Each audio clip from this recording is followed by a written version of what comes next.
Agradecemos a The Ashton Family Foundation, Dorothy Nielsen y al Centro Laura J. Wills para estudios del Libro de Mormón. El Instituto de Becas Religiosas Neil A. Maxwell, en asociación con los estudios religiosos de la Universidad de Brigham Young y BYU Broadcasting, presentan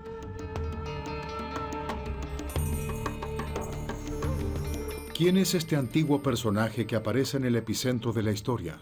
¿Es un gran maestro? ¿Un revolucionario? ¿Un profeta? ¿O es realmente el Hijo Divino del Padre Divino? El Salvador del mundo. Buscando contestar estos interrogantes, muchos estudiosos han puesto de lado la divinidad de Jesús y han separado al hombre mortal de aquel Jesús de fe, el Hijo de Dios. Hoy, intelectuales mormones buscarán unir de nuevo la historia y la fe, el estudio científico y la revelación moderna, y así lograr un mejor entendimiento de quién era y sigue siendo hoy Jesús.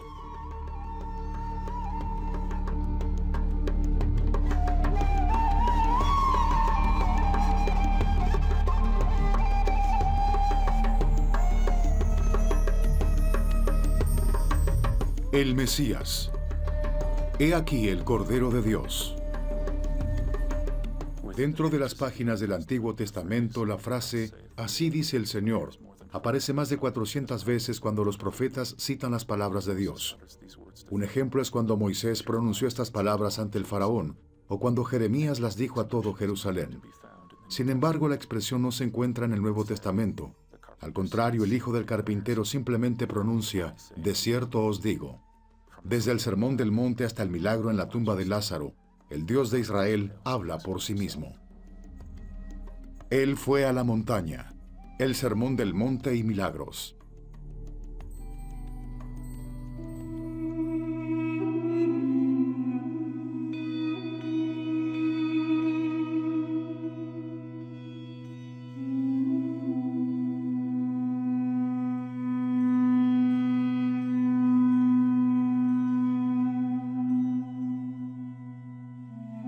Corazín, Israel.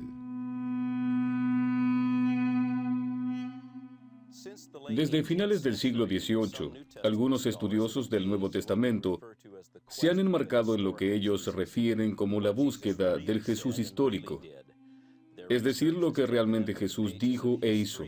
Sus investigaciones los han llevado a indagar en la historia, teología, arqueología y filología que estudia las antiguas lenguas. Por lo general, estos académicos han rechazado todo lo relacionado con lo sobrenatural, lo que afirme la autoridad divina o lo que sugiera cómo vivir nuestras vidas.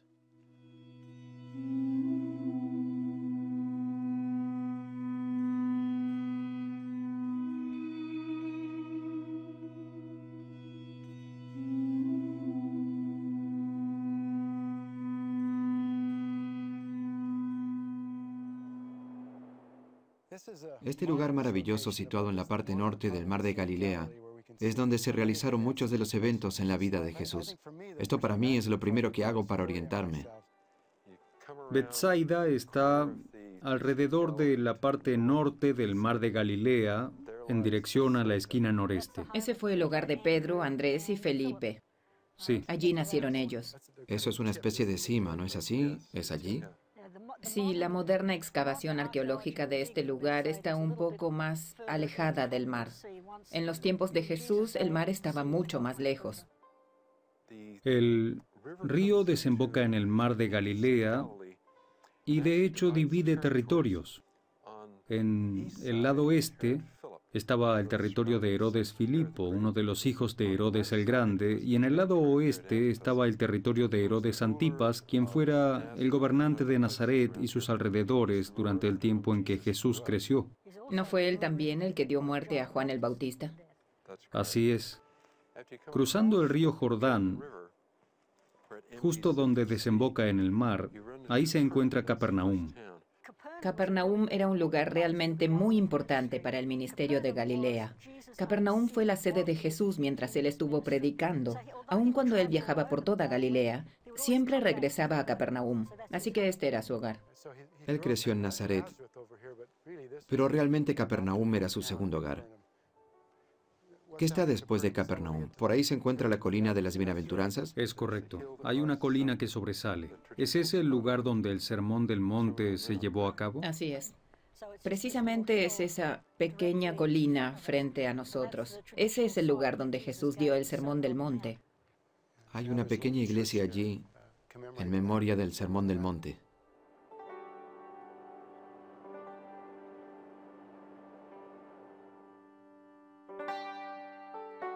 El Sermón del Monte. Y al ver las multitudes, subió al monte y se sentó, y vinieron a él sus discípulos.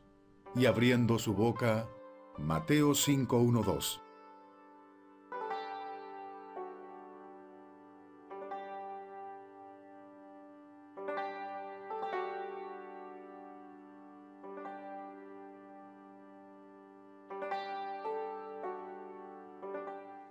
Una de las principales dudas que la gente tiene al momento de analizar el marco histórico del Sermón del Monte es que no saben cuándo sucedió.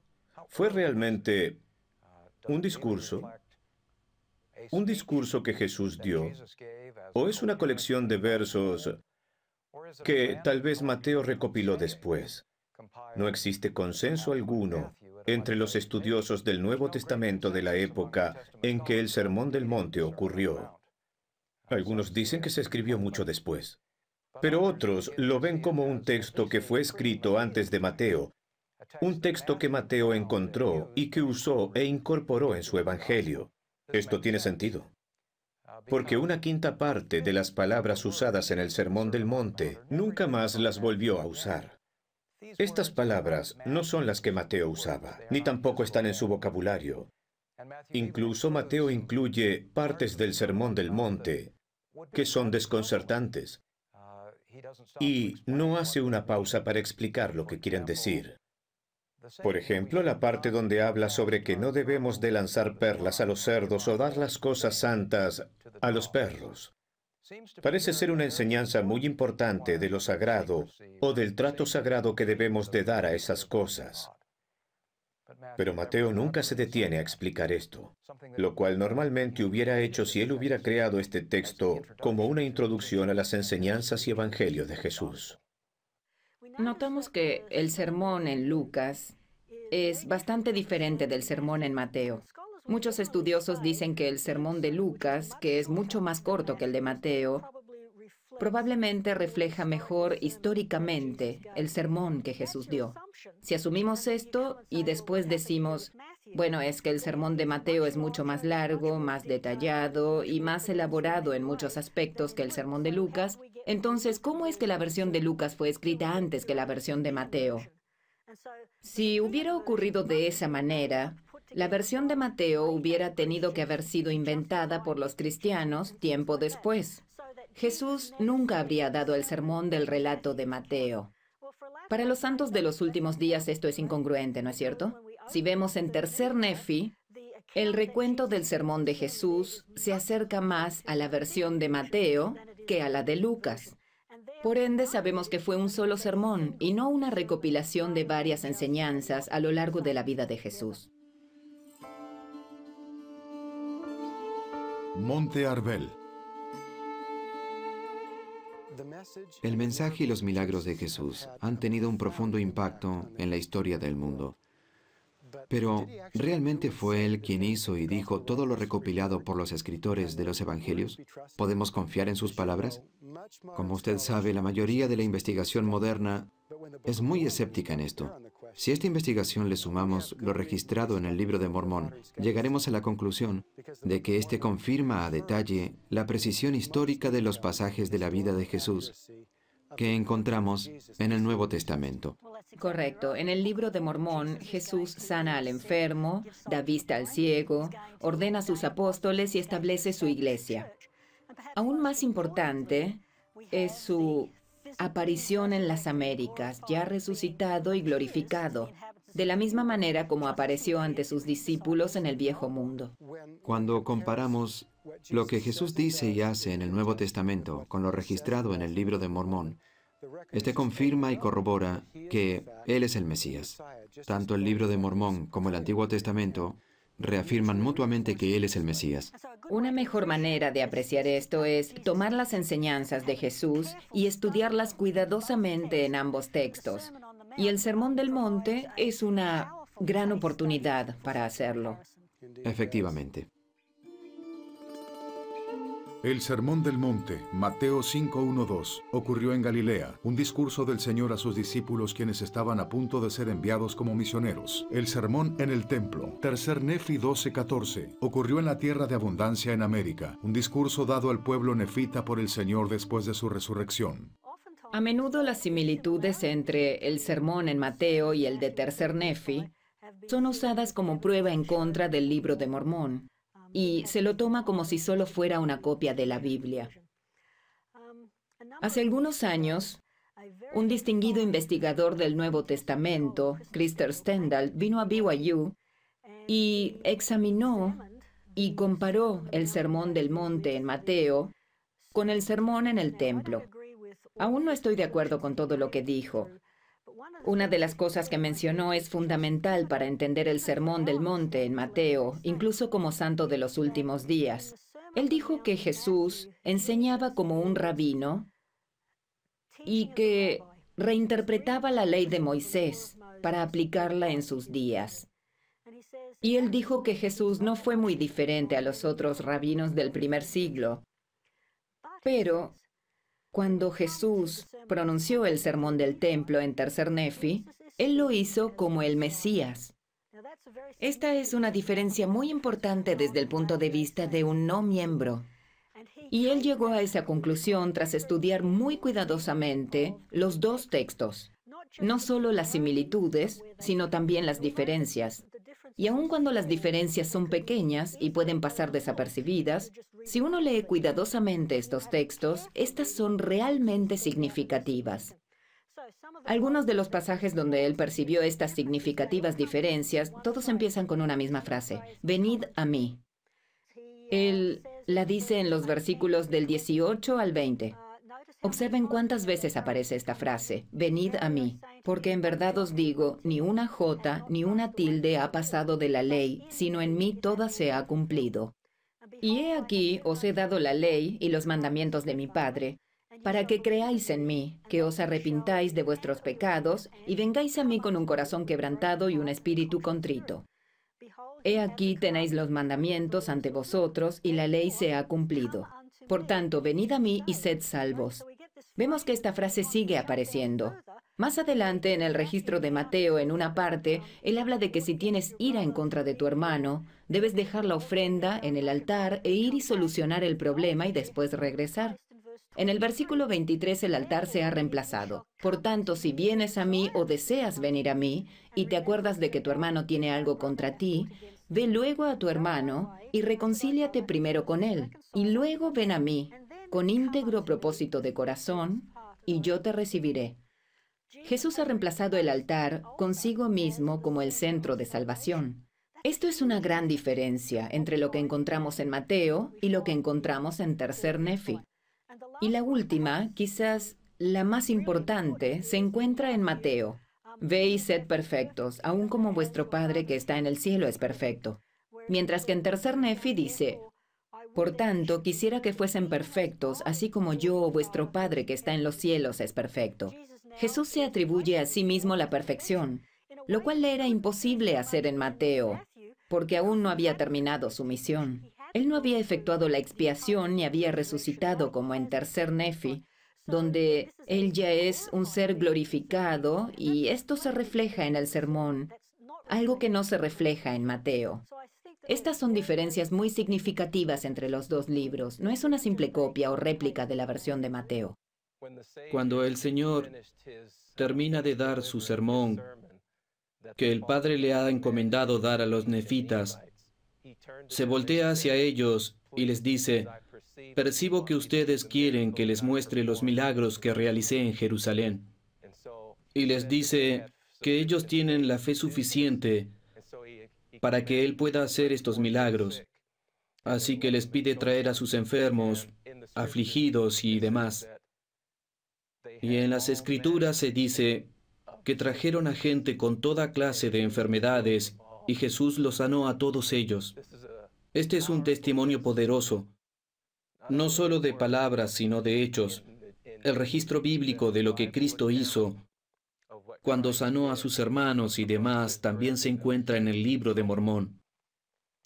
Este es el segundo testigo de que Jesucristo pronunció esas palabras y que realmente realizó los milagros que se encuentran en la Biblia.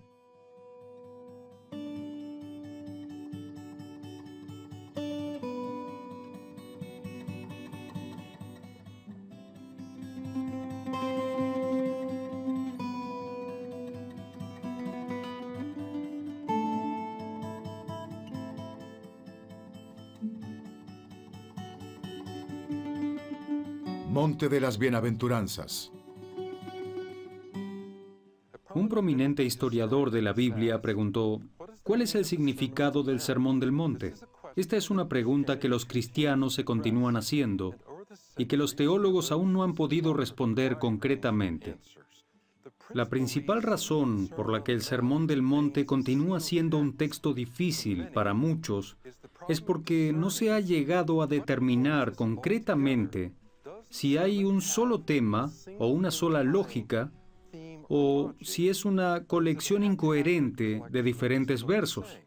Creo que el Sermón del Templo en el Libro de Mormón nos da algunas pistas para responder esta pregunta tan importante. Estoy de acuerdo. El Sermón del Templo es evidencia de que los dos sermones son en realidad textos sagrados, que contienen alusiones y conexiones a las celebraciones centrales y a las enseñanzas más sagradas de la antigua adoración israelita. Sermón en el Templo. Como casi todo en el Sermón del Monte, se puede ver dentro del contexto del templo.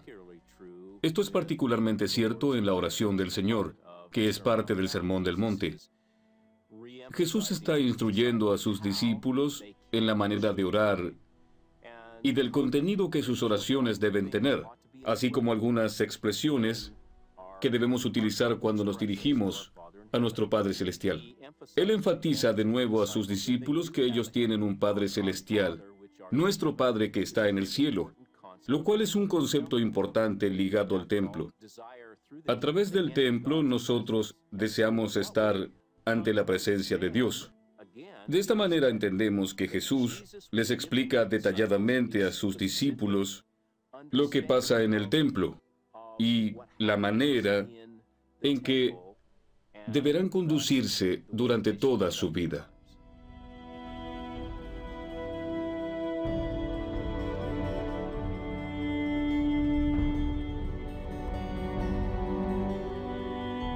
Vosotros pues oraréis así. Mateo 6:9. Justo a la mitad del Sermón del Monte y del Sermón del Templo, encontramos la oración del Señor. Justo antes Él dice, cuando ustedes oren individualmente, háganlo en secreto. Pero cuando cambia al plural, dice, cuando vosotros oréis, vosotros pues oraréis así. Él le enseña una oración formal a su pueblo, de forma que encierra el misterio completo de la deidad y todo lo que la gente sabía y hacía en el templo en tiempos antiguos.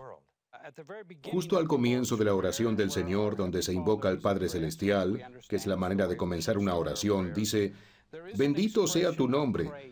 En los salmos hay salmos de alabanza y salmos de agradecimientos también.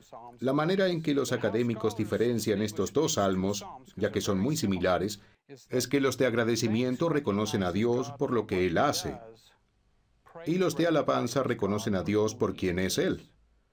Esta frase, bendito sea tu nombre, es la frase que utiliza el Salvador cuando reconoce al Señor por quién es Él, sus cualidades, su carácter, cuando reconocemos su gloria, su nobleza, su divinidad, su amor, su caridad. Pienso que estamos expresando alabanzas, sin importar si lo hacemos en voz alta o no. La Oración del Señor incluye la petición, perdona nuestras ofensas, así como nosotros perdonamos a quienes nos ofenden. Esta es la clave de cómo recibir misericordia. Si nosotros no perdonamos, Dios tampoco nos perdonará. La doxología. La doxología es un pequeño himno de alabanza a Dios que usualmente se utiliza al final de cánticos, salmos e himnos, porque tuyo es el reino y el poder y la gloria por todos los siglos. Amén.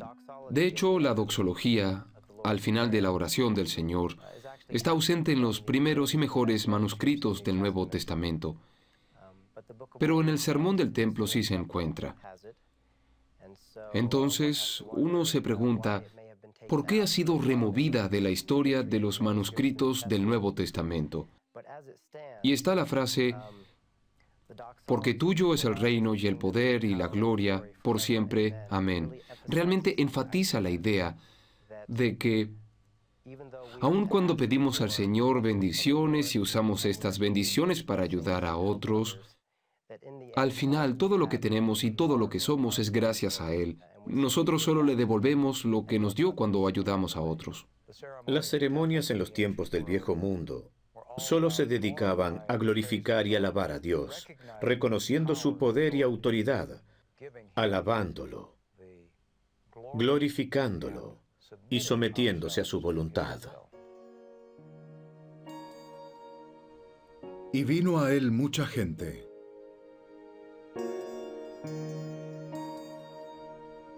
De manera que la gente se maravillaba viendo a los mancos quedar sanos y a los cojos caminar. Después del Sermón del Monte, Jesús continúa realizando milagro tras milagro ante la gente. Sus acciones reflejaban la verdadera naturaleza de sus enseñanzas. La progresión de los milagros de Cristo hacia su último milagro de levantar a los muertos se asemeja a su propia vida y ministerio. Cuando Jesús realizó su primer milagro en Caná de Galilea, Él manifestó su gloria y sus discípulos creyeron en Él. Una pregunta acerca del milagro en Caná es, ¿por qué se hizo tanto hincapié en el Evangelio de Juan a un milagro tan simple hasta cierto punto?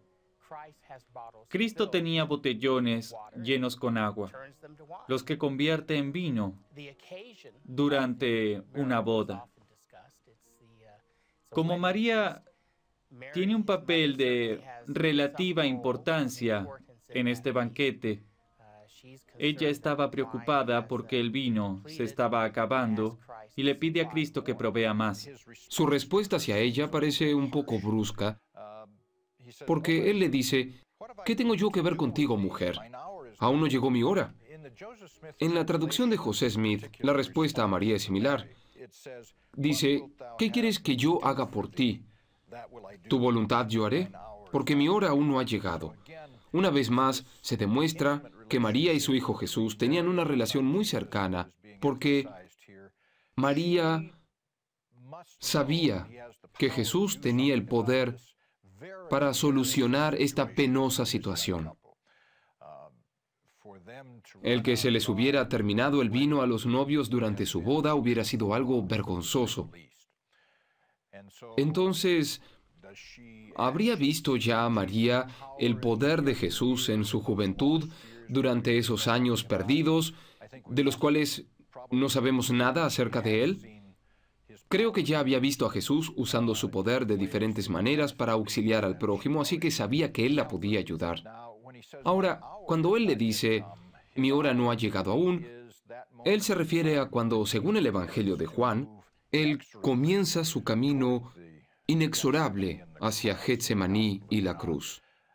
Esa es realmente su hora, y aún no es el tiempo de él mismo ofrecerse. Todo lo que hizo desde ese momento fue un preludio para su verdadera hora. Cristo, al escoger hacer este milagro, el cual Juan escoge enfatizar en el segundo capítulo de su Evangelio, lo hace porque es un acto simbólico de su misión. Cristo iba a realizar la expiación y el vino es el símbolo de la sangre, así que este milagro representa de alguna forma el sacrificio que Cristo iba a realizar. La razón por la cual este milagro aparece en el Evangelio de Juan es porque señala el nuevo significado del vino en el Evangelio. Probablemente también simboliza la expiación de Cristo y su derramamiento de sangre, así como la última cena, de la cual todos participamos cuando tomamos la Santa Cena y recordamos por qué derramó su sangre por nosotros. Igualmente señala el reino eterno que aún está por venir.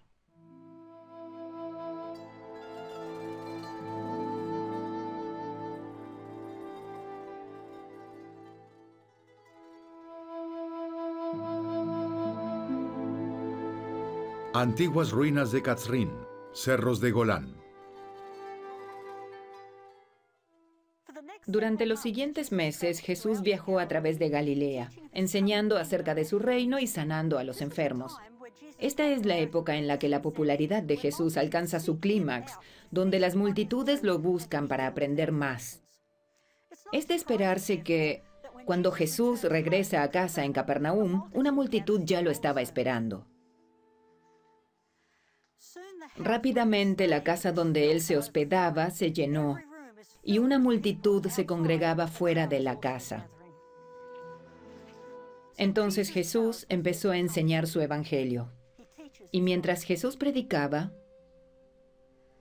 Marcos registraba cada palabra que decía. Pero fue interrumpido por un tumulto en la parte superior. Repentinamente el techo se abre y desciende una cama, y en esta cama hay un hombre paralítico.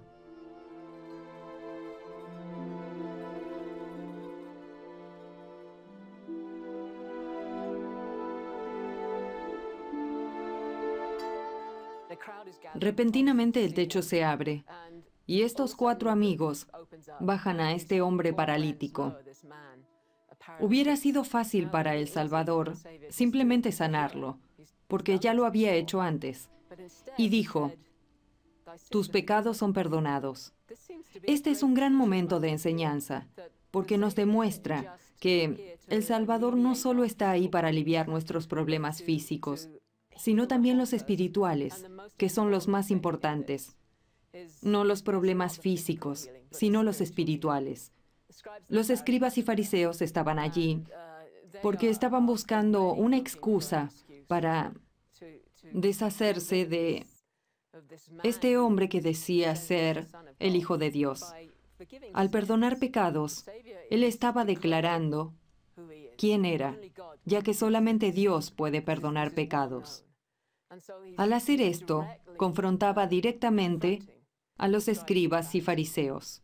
Ahora, una cosa es que alguien, paralizado de la cintura hacia abajo, se levante y camine, considerando sus limitaciones físicas, las que ha tenido durante mucha cantidad de años, y pueda levantar esta armadura con todo su peso. Tenía que ser lo suficientemente fuerte para cargar con todo ese armazón.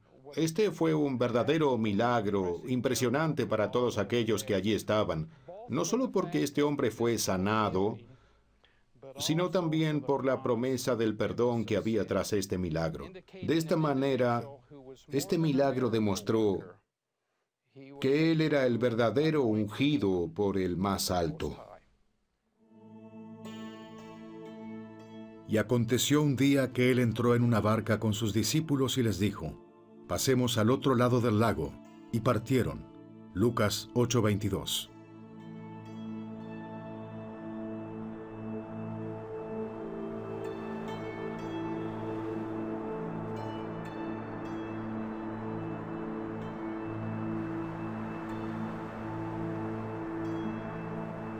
Paz.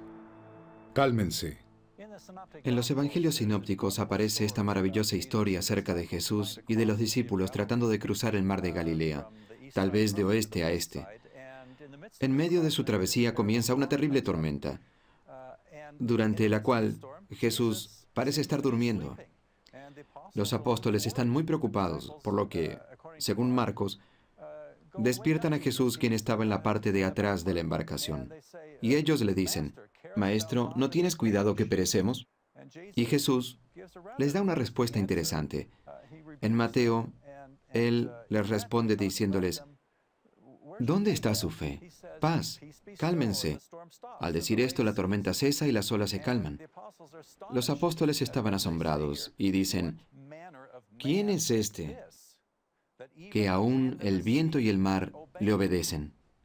Aún para ellos, que vieron cómo Jesús le da la vista al ciego y cómo le regresó la vida a alguien ya muerto, este milagro fue sorprendente. Creo que en ese momento ellos temían extremadamente porque se dieron cuenta que hasta la naturaleza obedecía a Cristo y que con tan solo pronunciar las palabras, paz, cálmense, los vientos cesaron y la tormenta se calmó.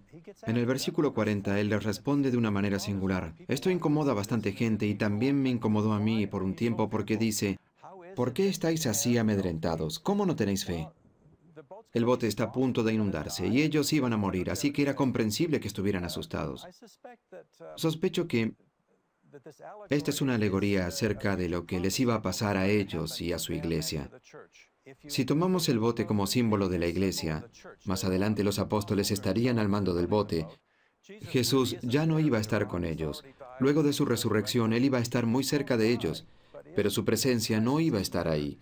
Así que esto es lo que simboliza este relato. Él no está despierto, Él no está haciendo nada en medio de la violenta tempestad hasta que lo despiertan. Eventualmente la iglesia caería en la apostasía, algo así como si el bote se hubiera hundido. Todos los apóstoles iban a morir, por supuesto, con la excepción de Juan. Ahora la pregunta en este punto es que, si usted sabe que va a haber una apostasía, que la iglesia y su autoridad se van a perder, usted va a necesitar conservar su fe. Necesita de esta fe de la que Jesús está hablando aquí.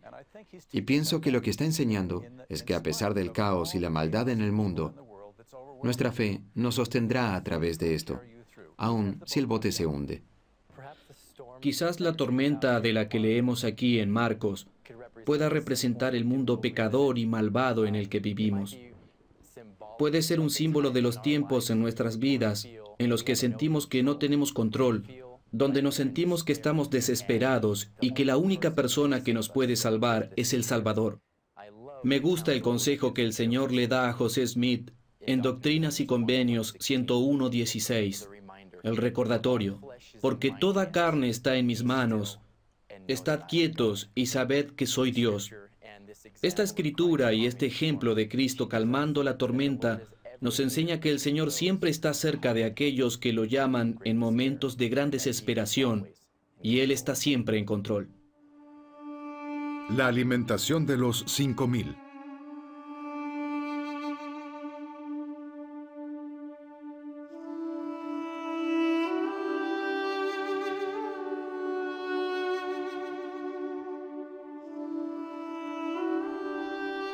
Galilea, el monte de las bienaventuranzas. Los 4 escritores de los evangelios sinópticos nos hablan de cuando Jesús alimentó a 5,000 personas. Juan nos dice que eran los últimos días de la temporada de la Pascua y Marcos especifica que la multitud se sentó en la grama, así que era primavera, muy posiblemente a principios de abril. En esta época del año, muchos peregrinos venían a esta área, sin lugar a duda algunos de ellos queriendo escuchar la voz del profeta de Galilea, preguntándose, ¿sanará él a algunos de los enfermos, como lo ha hecho en otros sitios? Otra pregunta en sus mentes debió ser, ¿es este el Mesías prometido, como lo asegura? De cualquier manera, la gente lo rodeaba y lo presionaba, y él necesitaba un respiro. Así que vino aquí, al norte de Galilea. Me imagino que hay una distancia considerable desde el oriente hasta donde nos encontramos. Pero me encanta la parte en la que Él no se aleja de la multitud, sino que al contrario, Él les enseña y después de un largo día con ellos, los alimenta. Me gusta, porque nos dice que Él se preocupa por nuestros espíritus y por nuestro físico. Él es el Redentor de ambos, de nuestros cuerpos y espíritus. Yo pienso que es un concepto muy importante en nuestra teología. Opino igual. Pienso que nuestra teología es una teología del cuerpo y del espíritu, porque ambos conforman el alma del hombre. Es mediante el Evangelio de Jesucristo que todo el ser en conjunto alcanza la salvación. Este milagro de alimentar a multitudes provee un poderoso paralelo con el Antiguo Testamento y los relatos del Éxodo. Esta es una de las maneras que el Salvador escoge para probar que realmente es el Dios de Israel. El Señor alimentó casi a diario a Moisés y a los hijos de Israel durante los 40 años que pasaron en el desierto, y les proveyó maná mientras viajaban. Ahora, siglos después, el Salvador está llevando a estas multitudes de israelitas a lugares desolados. Los escritores de los evangelios sinópticos nos dicen que Él les alimentaba así como lo había hecho con los antiguos israelitas. Jesús está alimentando a esta gente en el desierto por medios milagrosos, y este detalle no se pasó por alto. Jesús de Nazaret no solamente predicó, sino que también probó que fue Él quien les había dado maná en el desierto, y Él era el tan ansiado y esperado Mesías.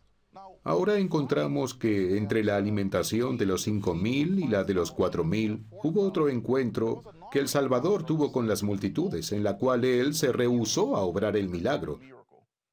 Al día siguiente que le dio de comer a los 5,000, el Salvador se encuentra con otra multitud, pero Él percibe sus pensamientos y les reprocha diciéndoles: ustedes vinieron acá porque fueron alimentados la última vez, y fue en ese instante que Él les dio este gran sermón llamado el pan de vida. Él muestra su verdadera identidad y testifica de su papel como el Salvador, como aquel que traería la salvación al mundo. Él les enseña que el pan que debemos buscar es el pan eterno de vida, no es el pan terrenal, y que Él es el pan eterno que nos puede llevar directamente a la salvación. Y continúa diciendo: yo soy el pan vivo que ha descendido del cielo. Si alguno come de este pan, vivirá para siempre. Y el pan que yo daré es mi carne, la cual yo daré por la vida del mundo. Así que nuevamente se hace referencia a la expiación por la cual Él llevará a cabo la misión que el Padre le ha encomendado, para así llevar a cabo el plan de la salvación. Se nos dice que, a partir de esto, muchos de sus seguidores dejaron de seguirlo. Y aquí es donde sucede algo muy interesante. El Salvador se voltea hacia los 12 y les pregunta: ¿también vosotros queréis iros? A lo cual Simón Pedro responde: Señor, ¿a quién iremos?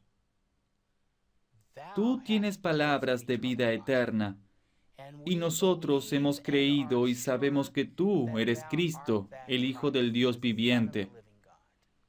La traducción del Rey Santiago dice: nosotros creemos y estamos seguros, lo cual es muy fuerte. La frase "nosotros creemos" significa en griego pisteuo. Y pisteuo, que es aún más fuerte. Si yo tuviera que traducir el libro Juan del griego, yo lo traduciría: y nosotros tenemos fe. ¿Lo ve? Es importante que nosotros reconozcamos que no solamente se trata de creer, sino de tener fe. Porque a través de la fe nosotros tenemos conocimiento, y ellos sabían quién era Cristo. Todo discípulo de Cristo de cualquier edad y a cualquier etapa de su vida debe llegar al reconocimiento de Cristo como Hijo de Dios, y que Él es la única vía por la cual podremos regresar a la presencia del Padre. Lo que Él enseña en el Sermón del Pan de Vida es un pasaje esencial, porque Él se muestra a sí mismo y testifica de su propia identidad, y los apóstoles le testifican, demostrándole que ellos también lo saben. Y asimismo, si realmente somos verdaderos seguidores del Salvador, podemos regresar a la presencia del Padre. Resurrección de Lázaro.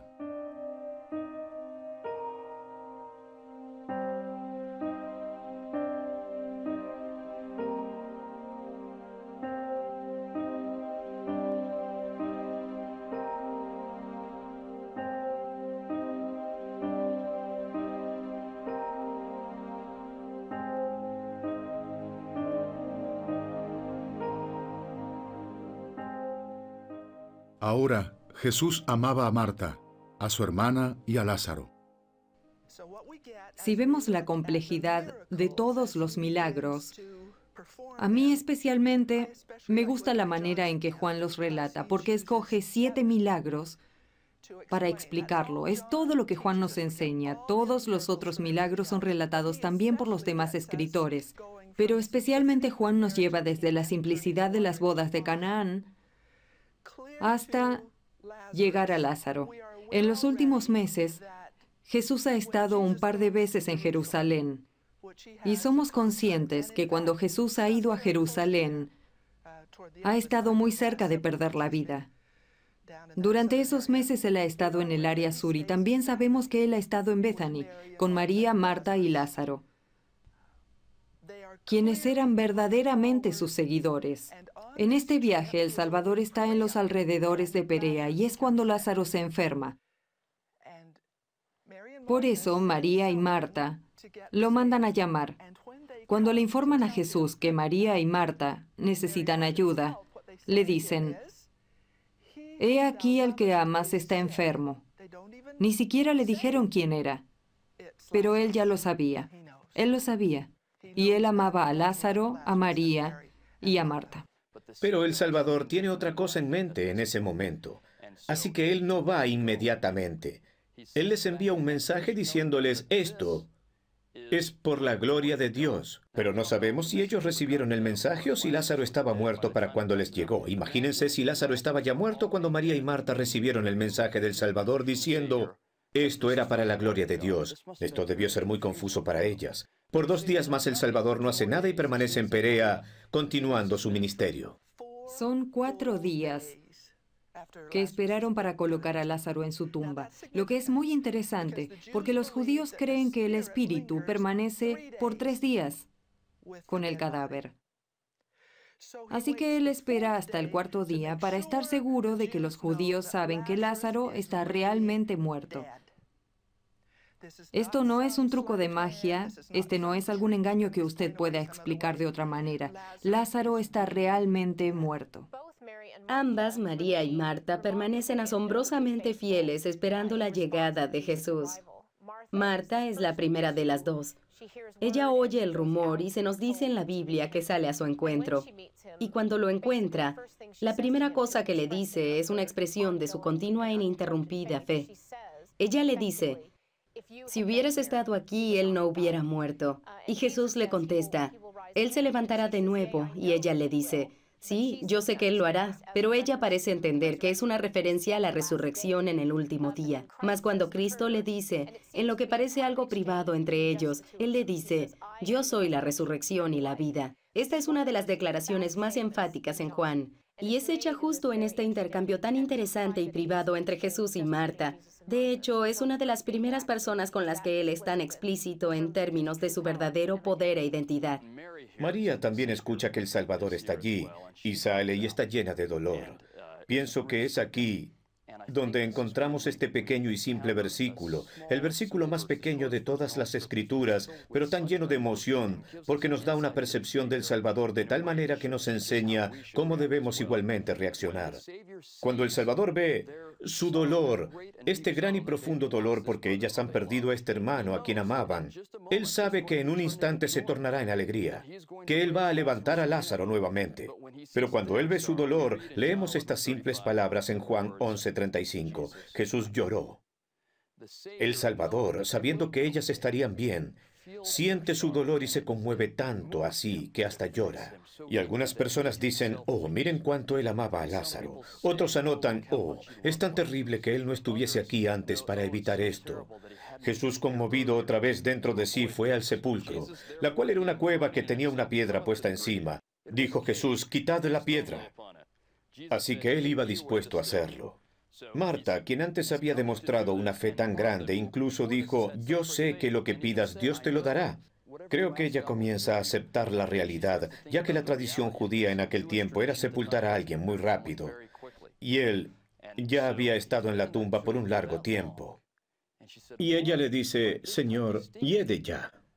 Imagínense lo que ella está pensando. ¿Usted cree que realmente yo quiero ir a ver a mi hermano cuando él ya está descompuesto? Probablemente no es como ella quiere recordarlo y no iba a ser una buena experiencia. Pero ellos remueven la piedra. Y justo después de mover la piedra, antes de este gran milagro, el Salvador hace una oración.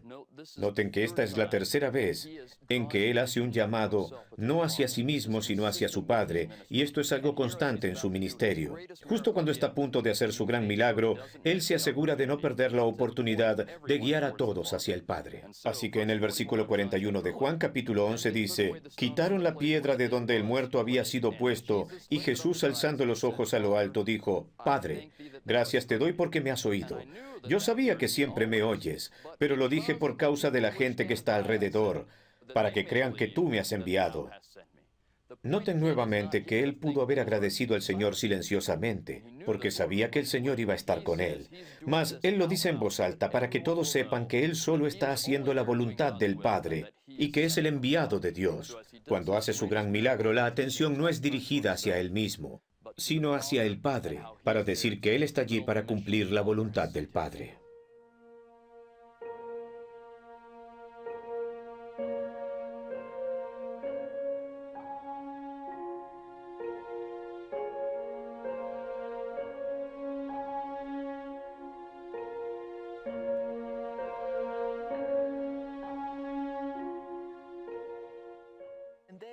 Y luego él llamó a Lázaro. Lázaro, ven afuera. Lo hizo en voz alta. ¿Usted se imagina a este hombre tropezando, saliendo de la oscuridad, con las vestiduras de la tumba alrededor de él, sus envolturas blancas con las que enterraban a la gente? Estoy segura que estaría muy sorprendido. ¿Se imagina la necesidad de Jesús de escuchar la respuesta a su llamado? Y ahí está él, vivo otra vez.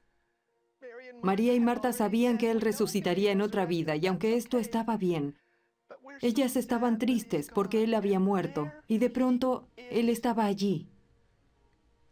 Este es un milagro maravilloso que impresionó a muchos de sus seguidores.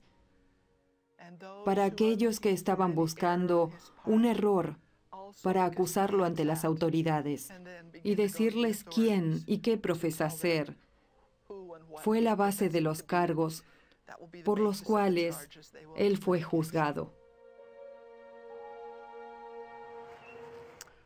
Yo pienso que en ocasiones Jesús estaba privado de la amistad. No había mucha gente con la que él pudiera hablar. De no ser por Marta, María y Lázaro, quienes eran en los que él podía confiar, y su hogar era uno de los pocos lugares a los que él podía ir en esta tierra, donde se podía relajar, podía ser él mismo, hablar de las cosas cotidianas y sentir el amor de ellos por él. Nosotros sabemos que ellos lo amaban, por lo que Juan nos dice en el capítulo 11. Yo pienso que él estaba muy triste, porque vio a esa gente tan triste, y porque uno de sus mejores amigos había fallecido. Pienso que esto fue lo que lo conmovió. Con tal compasión, a realizar este acto, un acto que solo Dios podía realizar, pero que no siempre realiza. Él siempre desea lo que es mejor para la gente, y en esta ocasión, él sabía que esto era lo mejor. Así que creo que esto fue lo que lo inspiró a hacer este gran milagro. El texto habla de Jesús levantando a alguien de la muerte a la vida en 3 ocasiones. Y en estas 3 ocasiones es su compasión lo que se desborda, y es esto lo que lo motiva a hacerlo.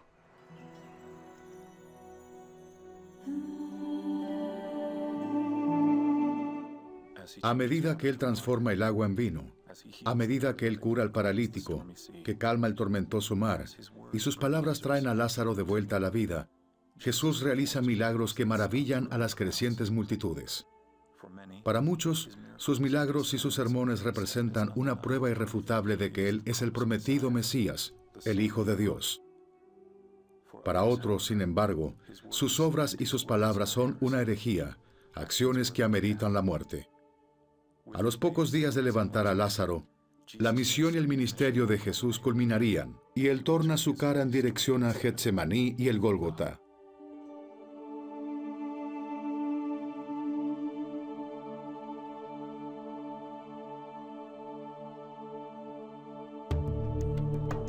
El Mesías. He aquí el Cordero de Dios.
BYU Broadcasting.